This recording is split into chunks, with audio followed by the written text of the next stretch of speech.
Welcome to VBC on TV. నేను ప్రసన్న. జగన్మోహన్ రెడ్డి అధికారంలోకి రావడానికి ప్రధాన కారణమైన దళితులకు గడిచిన 5 ఏళ్లు కుచ్చుటోపీ పెట్టారని మాల మహానాడు రాష్ట్ర అధ్యక్షుడు పాల్తెట్టి పెంటారావు ఆరోపించారు. దళిత సేన మాల మహానాడు సంయుక్త ఆధ్వర్యంలో పాత గాజువాక తెదేపీ కార్యాలయంలో మీడియా సమావేశంలో మాట్లాడారు. శ్రీను అనే దళిత యువకుడిని కోడికత్తి కేసులో కావాలని ఇరిగించి మానసిక క్షోభకు గురిచేసి వైసీపీ నేతలు సునకానందం పొందారని విమర్శించారు. డ్రైవర్ సుబ్రహ్మణ్యంని చంపిన ఎమ్మెల్సీ అనంతబాబు దర్జాగా తిరుగుతున్నాడని వీళ్ళ ప్రజాపాలకులు అంటూ మండిపడ్డారు. దళితులపై తరచూ దాడులు జరుగుతున్నా ముఖ్యమంత్రి నోరు మెదపడం లేదని, దీన్ని బట్టి దళితులపై వైసీపీకి ఎలాంటి ప్రేమ ఉందో స్పష్టమవుతుందని అన్నారు.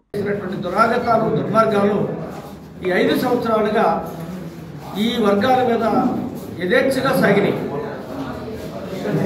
కోడికత్తి కేసు మొదలుకొని డ్రైవర్ సుబ్రహ్మణ్యాన్ని చంపి పార్సల్ చేయడం, అట్లాగే డాక్టర్ అచ్చన్న అనేటువంటి ఒక అధికారిని చంపి పైశాచికమైనటువంటి చర్యలకు కూరుకోవడం, అట్లాగే విశాఖపట్నంలో డాక్టర్ సుధాకర్ అనేటువంటి డాక్టర్ గారిని మాస్క్ లేదని అడిగిన పాపానికి ఆయన పిచ్చోని చేసి రోడ్ల మీద ఈడ్చి పోలీసులతో కొట్టించి చంపించినటువంటి దురాఘాతాలు ఇవన్నీ కూడా దళితుల మీద జగన్మోహన్ రెడ్డి ప్రభుత్వం చేసినటువంటి అత్యంత పాశకమైనటువంటి చర్యలుగా మేము భావిస్తున్నాం.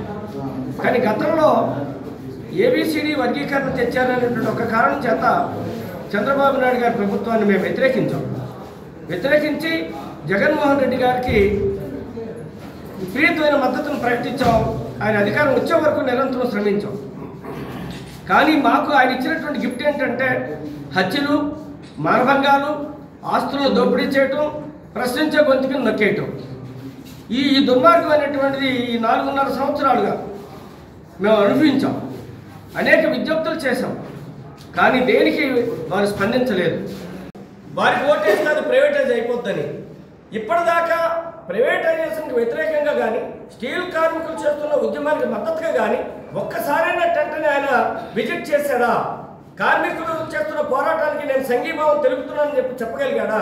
ఎంత నిస్సిగ్గుగా అబద్ధాలు చెప్తున్నటువంటి ఈ ముఖ్యమంత్రిని ఎంతకాలం భరించాలి ఈ రాష్ట్రం అనేటువంటి దాన్ని ఒకసారి ఆలోచించాలి ఈ రాష్ట్రంలో ప్రజానీకం అని చెప్పి మీ ద్వారా నేను వారికి అందరికీ విజ్ఞప్తి చేస్తా ఉన్నాను.